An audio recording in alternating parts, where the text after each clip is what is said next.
My story today is how the mermaid came to be. In one village, there was a huge festival.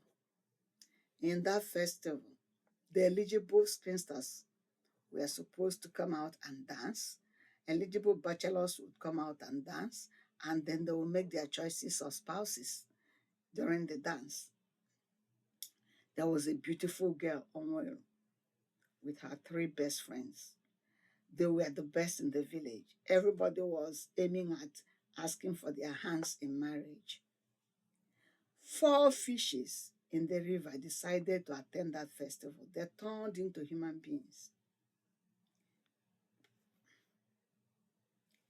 When they reached the arena, everybody was dancing. They started dancing. They started dancing. They started dancing.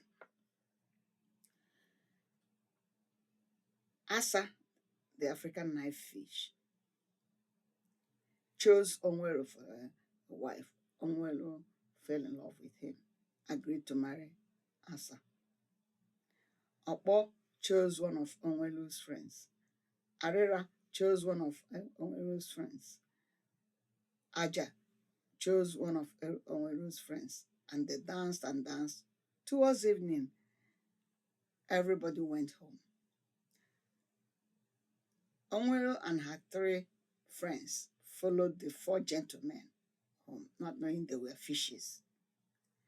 On the way, as they were getting close to the river,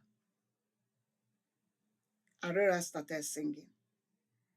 Onwelu na-aba samala, onwelu na-aba o samala, anyị bi n'ogbu samala onye egwu ọna, samala onye egwu ọtọ, samala gị nekwa ọkpọnwụ isi aja na azụ ka ọ bụ, samala nekwa asa nwa ọtụ mpete na azụ ka ọ bụ, samala a na-akpọ m kpọmkpọm, a na-akpọ m n'ogbu, azụ enweghị ụnọ, erosia m iro, ikiri agwụ mụ n'ọnụ, samala, samala, samala.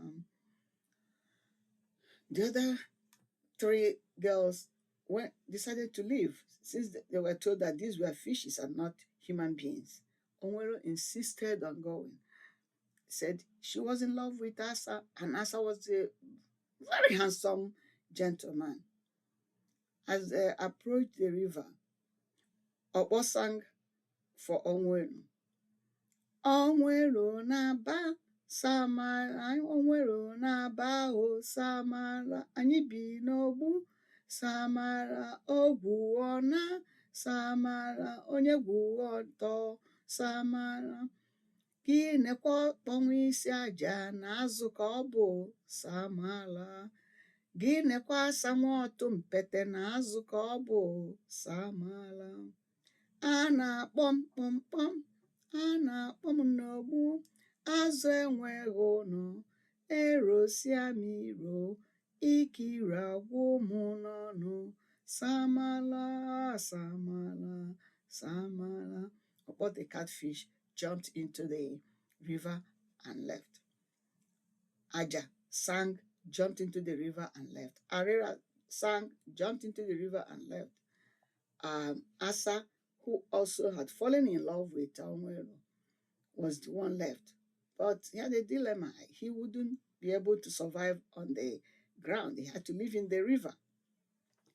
He started singing for Onwelu.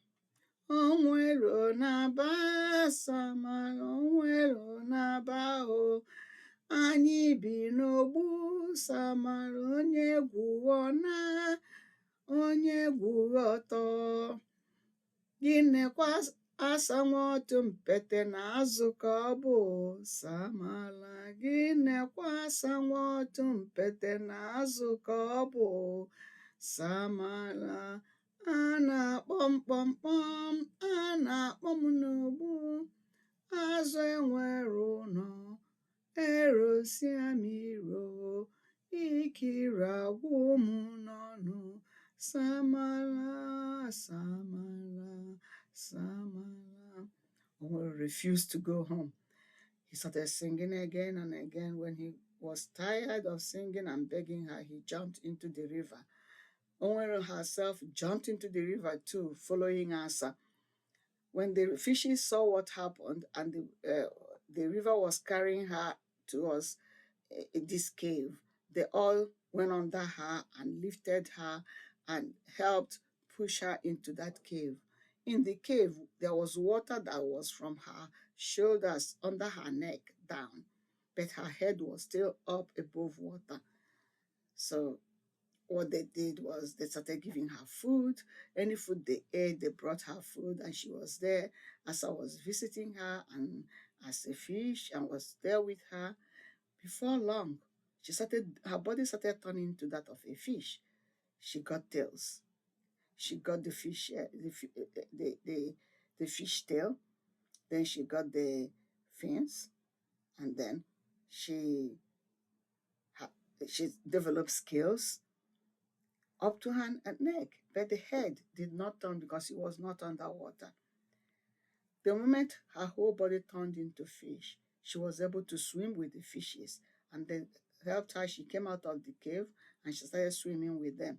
That's why we have the mermaid today. In Igbo, we call it mermaid water, the mermaid.